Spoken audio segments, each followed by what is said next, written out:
Proverbs.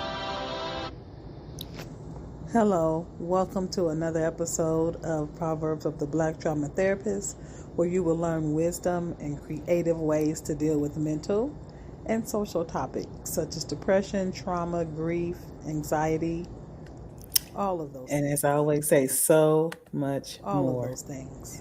Hello, I am your Hello, host, Theresa White.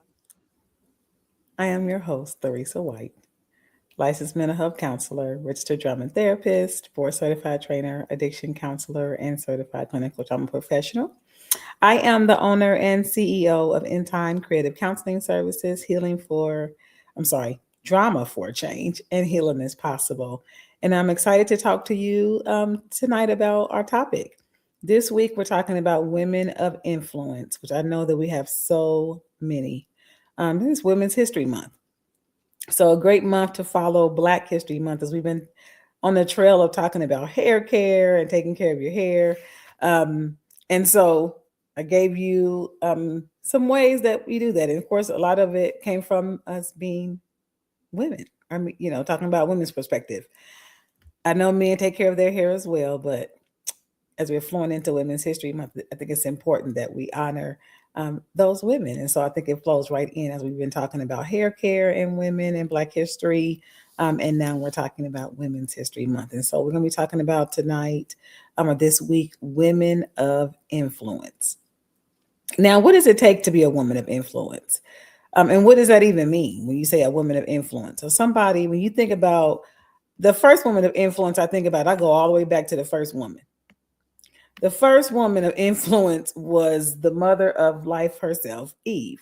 Now, some people got their thoughts about Eve, and they, no matter what you've heard, the story that you've heard, or whichever way that you learned about Adam and Eve, people typically don't really like Eve because of a lot of, the negativity that came along with, her talking to the serpent and handing the fruit to Adam.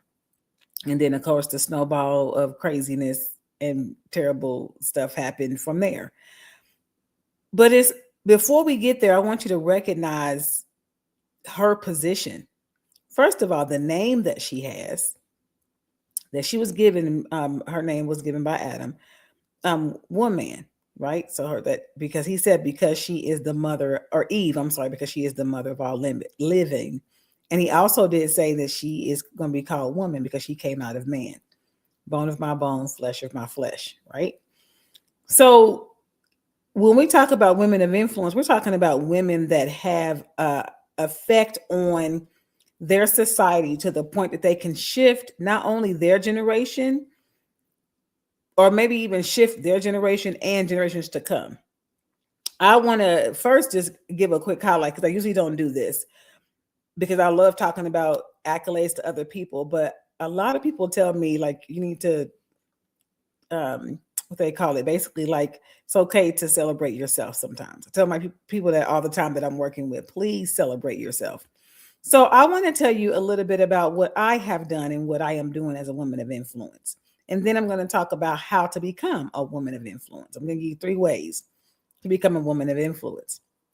So some of the things I've done, I was the first one to start, the first African American woman and first African American period, in the city that I was living in previously, in the area of Indiana.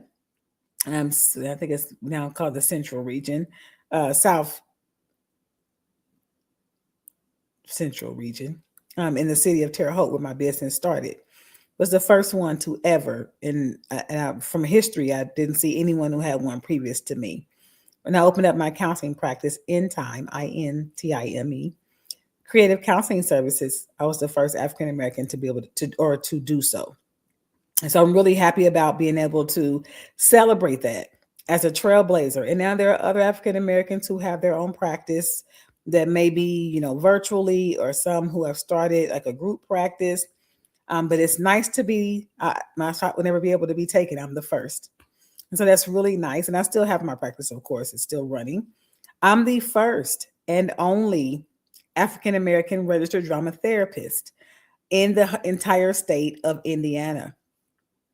When I was living in that state, no longer living there.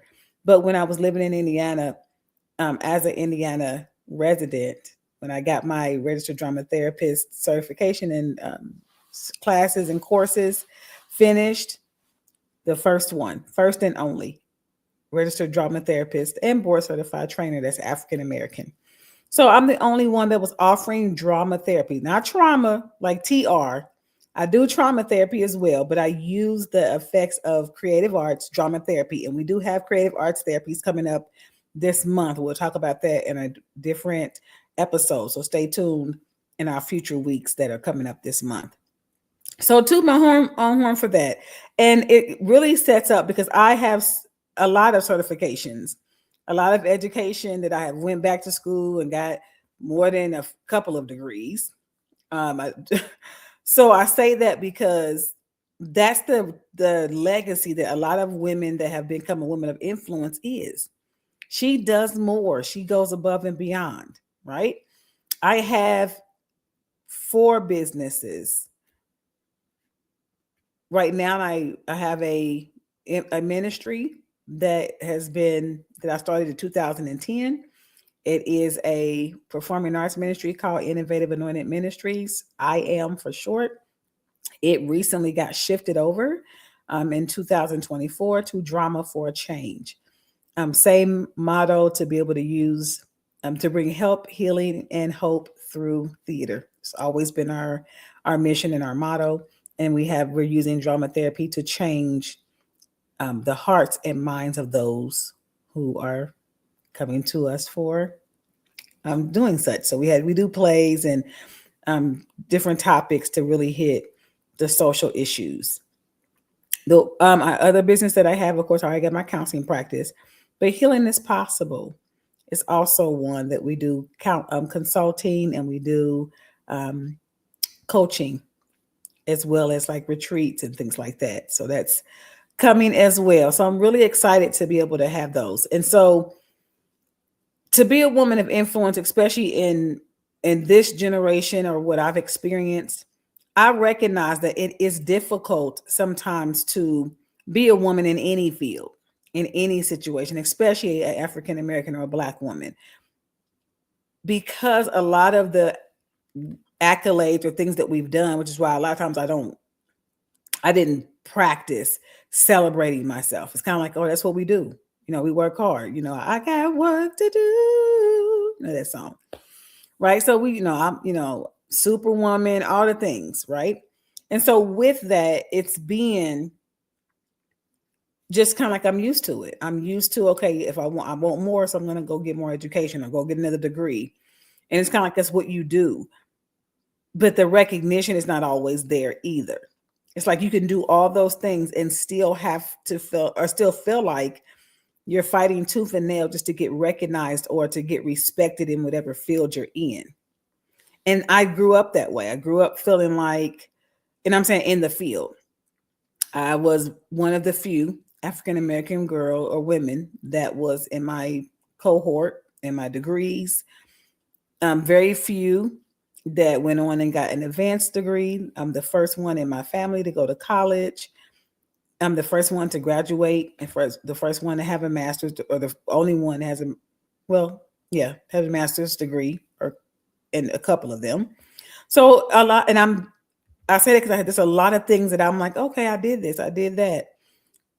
And nobody really made a big deal about it, because it's like, that's what we do. We always excel, right?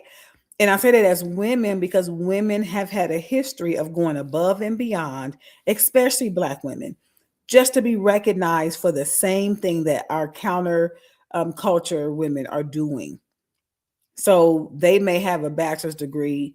We would get a bachelor's degree and certification, or we get a bachelor's degree and a master's, or we get a master's plus. We get licensed and. So in the one of the creative arts that we have is, if you ever heard of it, is improvisation. One of the rules of improvisation, the first rule, where everything is built upon, is called yes and. That's exactly what happens. We are like, yes, I have that, and yes, I have that degree, and I have that certification, and I have that, and it's really sometimes it can wear on you. So to be a woman of influence, I don't take it lightly that I have been able to train so many therapists that have come up under me for education, for etc. And so that's something that I absolutely celebrate. And I do believe that it needs to have a moment of just thank you, Lord, for allowing me to be, a woman of influence in my generation. Excuse me, and in my field.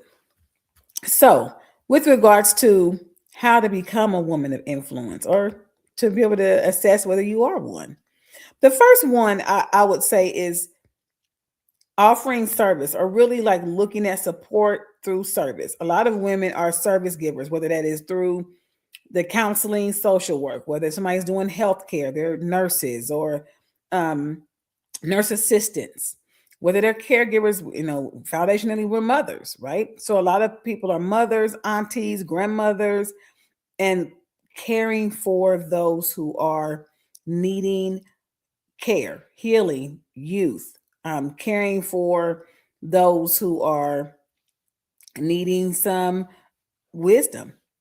So there's a lot of ways to be able to care for others. And so one way to become a woman of influence is to bring transformation through service. And so that's why I love what I do because I know I have several numbers. I don't have all the numbers off the top of my head, but I have several numbers of people that I have helped save lives because I work with crisis. And I don't take that lightly. There's sometimes that I forget that that's literally the work that I do, that I help save lives. So as much as I've wanted to be like when I was younger, wanted to be a doctor so I can help save lives. God has allowed me to be in this profession and to sit across from people or next to people.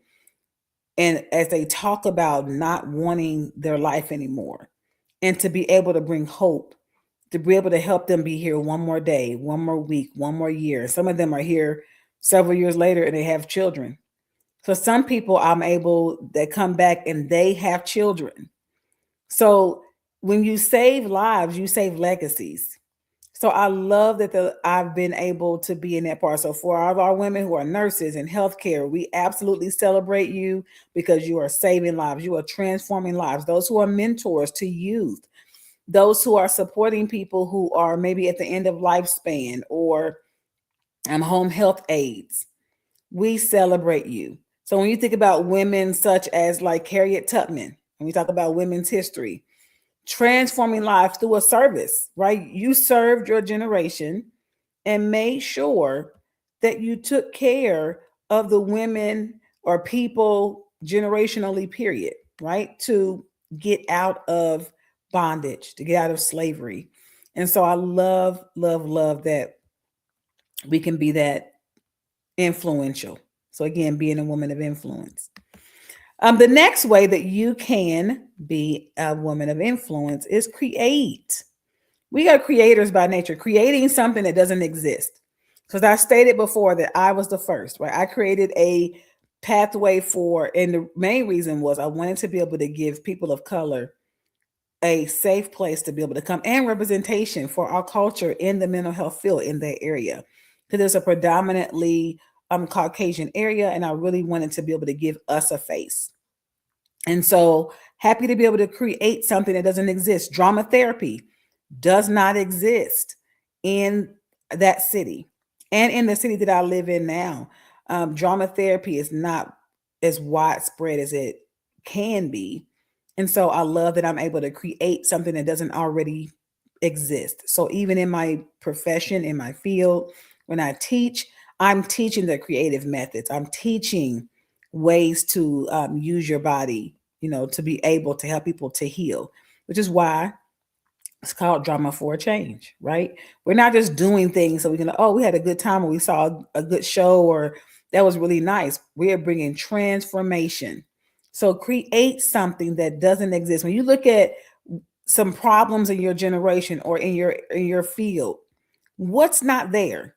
What would be helpful? So ask yourself, what would be helpful if I'm trying to figure out what my purpose is or what I need to do, what my hands, can be fine doing, as they say, or, not having an idle mind, then I need to really ask the question, what would help life be easier? And then just allow those answers to flow. Sometimes, for me, I feel like it would be so much nicer for women to be able to not feel alone, especially Black women, to not feel alone in the pursuit of career, to not feel like you don't belong. You got to do extra and over and above just to be seen, to be respected as your other counterparts that are in the field that are not BIPOC or African American. And so I wanted to create that space, and I have.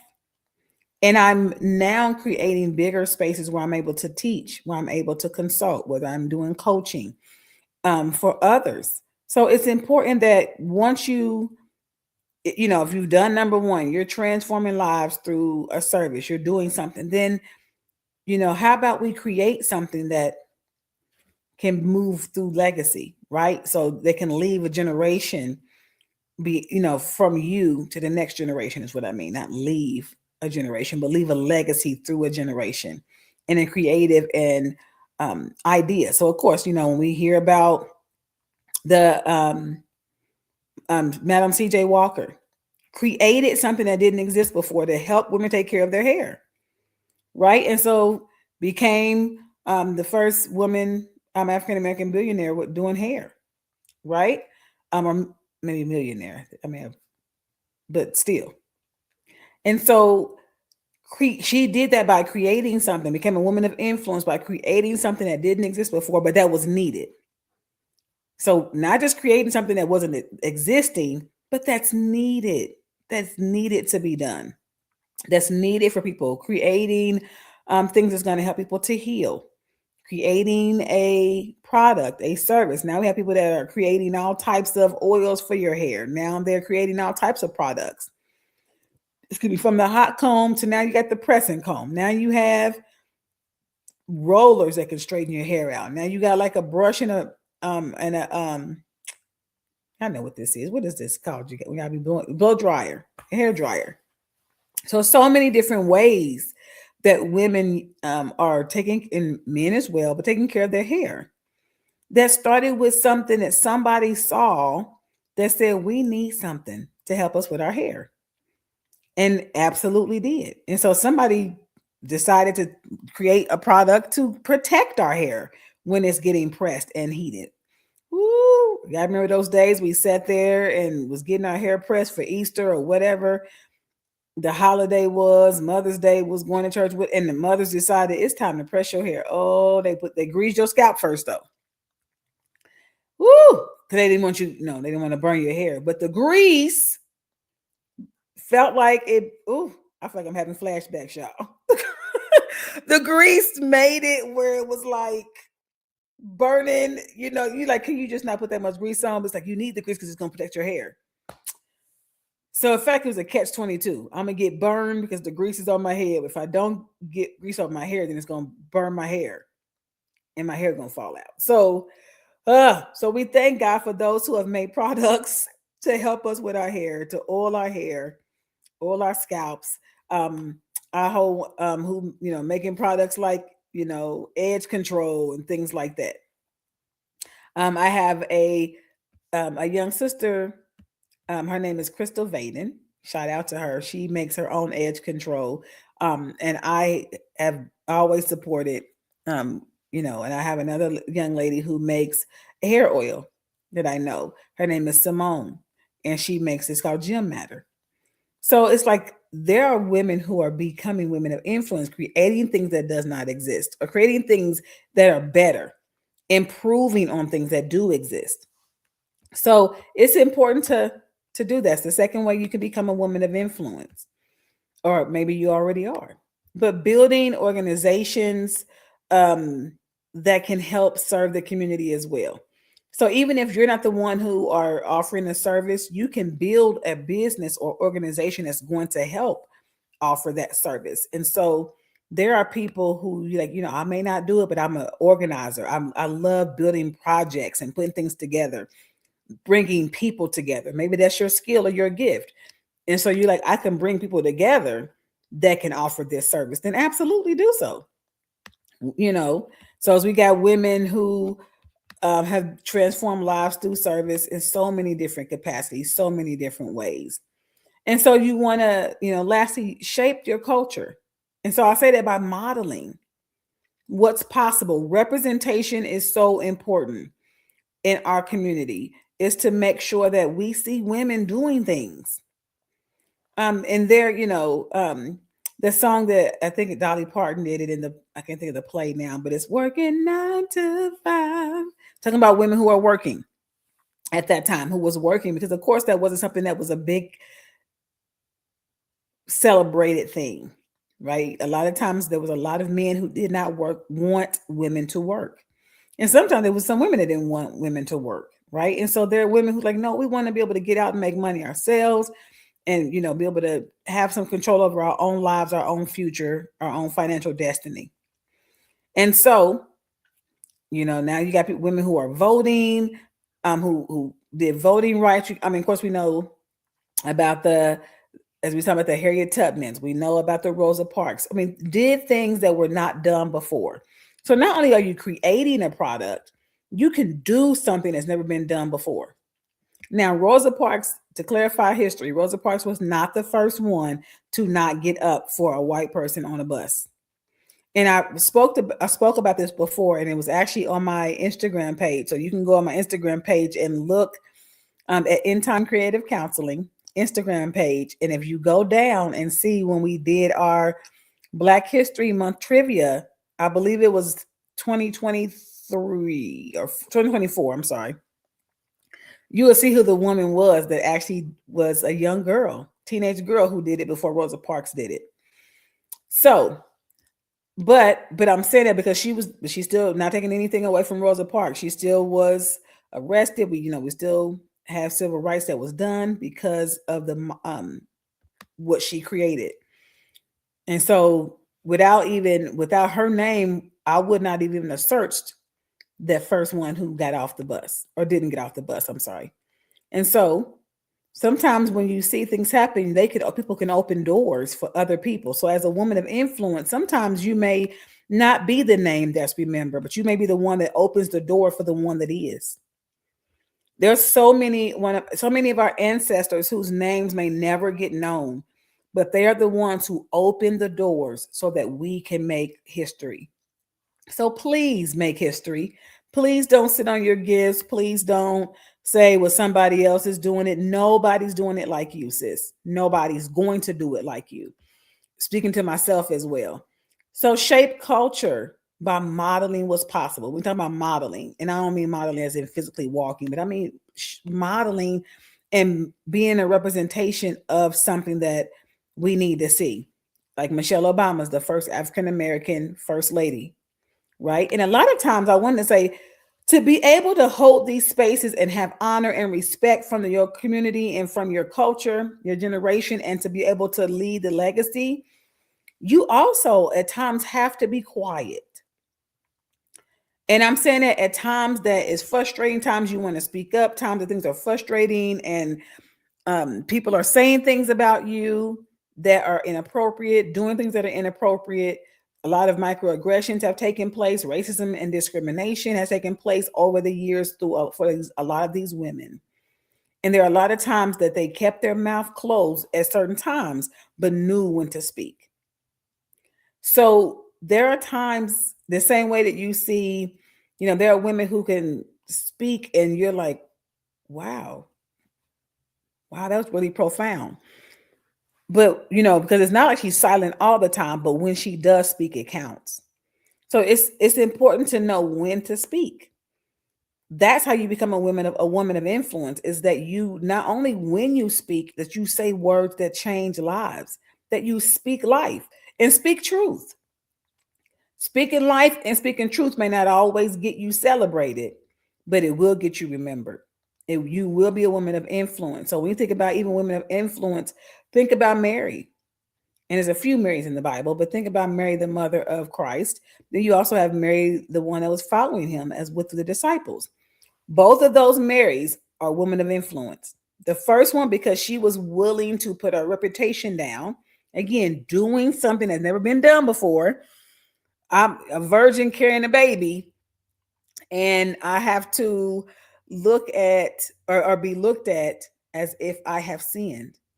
But she was willing to put her reputation down so that the Son of God can come into the earth, as prophesied. And she also, not only did she have to do that, but she lost her son. So I mean, as a mother, she had to watch her son die. This is the Son of God, excuse me, but she watched him die. She still raised him, right? Still fed him, still you know, clothed him, changed his butt, all the things. And she was with him at times during his ministry, the majority of the time during his ministry. And she also watched him as they crucified her son.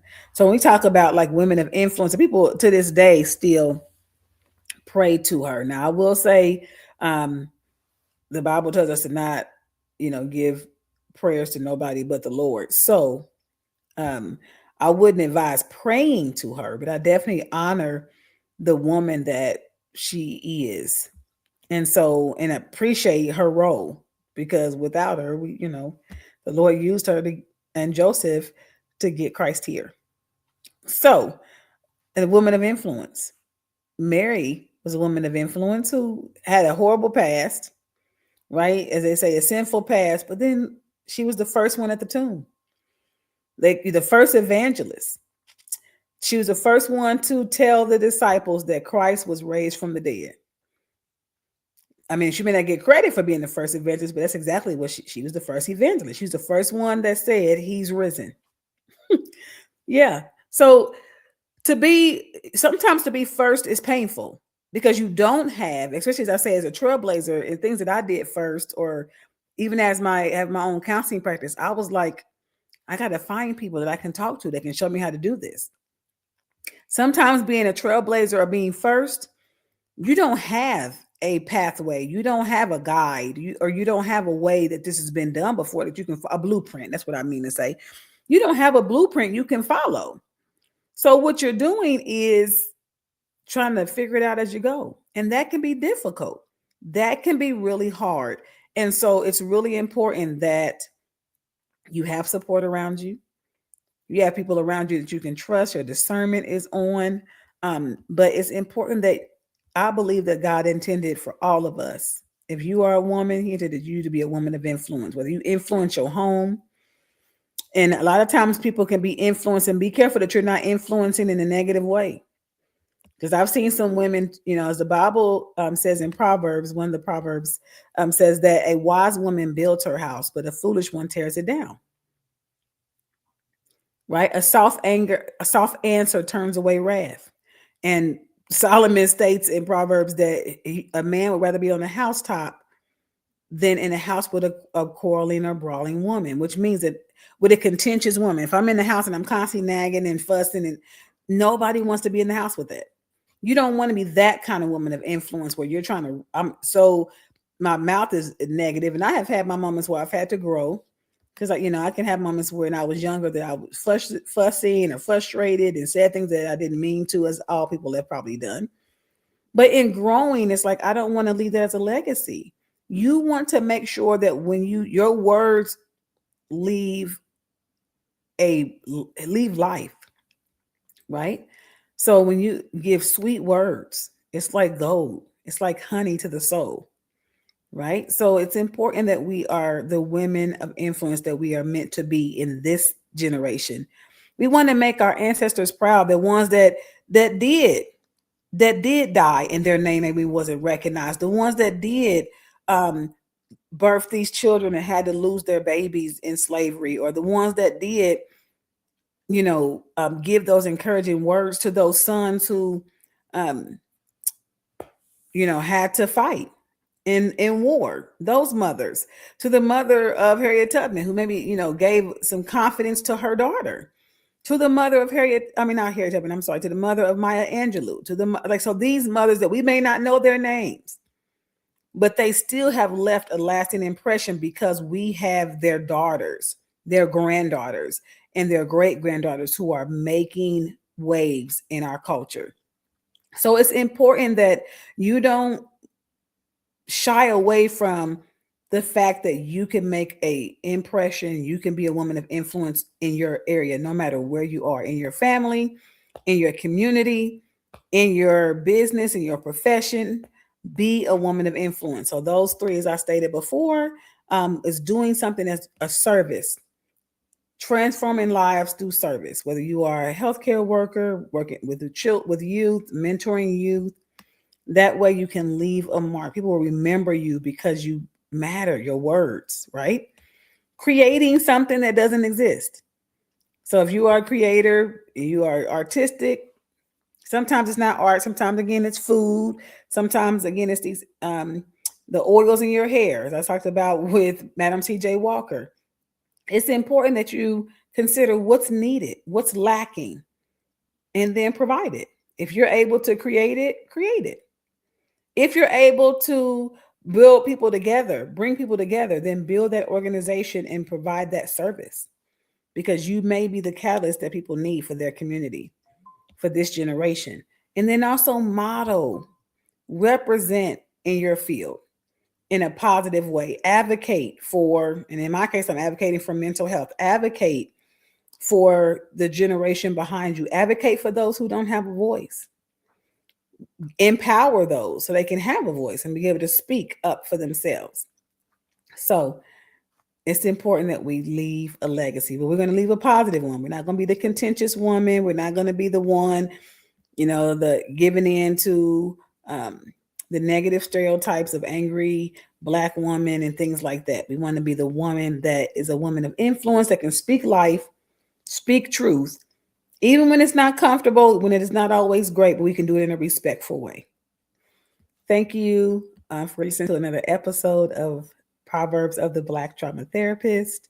Your voice matters. We want to hear what you have to say. So, all of my women who've been quiet, that you feel like your voice, I can't say it like them, can't do it like them. I definitely was, I fought those thoughts, and at times I still have to struggle through, but I have to say, nobody can do it like me. Truthfully, I mean, as my shirt says, God made me on purpose. He didn't say, "Oh, oops, I made a duplicate. I didn't mean to make her. I already had one like her." No, he doesn't. There is no other me. There's no other you. And God made you on purpose. If you want one of the shirts, the link will be in the description. But it's on our website at endtimeccs.com/shop. You can definitely get, I have a few other teas as well, but this one's important to what we're talking about today. God made you on purpose, and your influence is intentional. Please, please, please do not let your voice, your power, your influence go silent or go to waste. You're too important for people to not know what power you carry, what influence you can give to your community, and what you can leave the legacy for your culture, your generation, and the one to come. Thank you. You guys have a blessed and beautiful week. And you keep on influencing people around you. Bye-bye.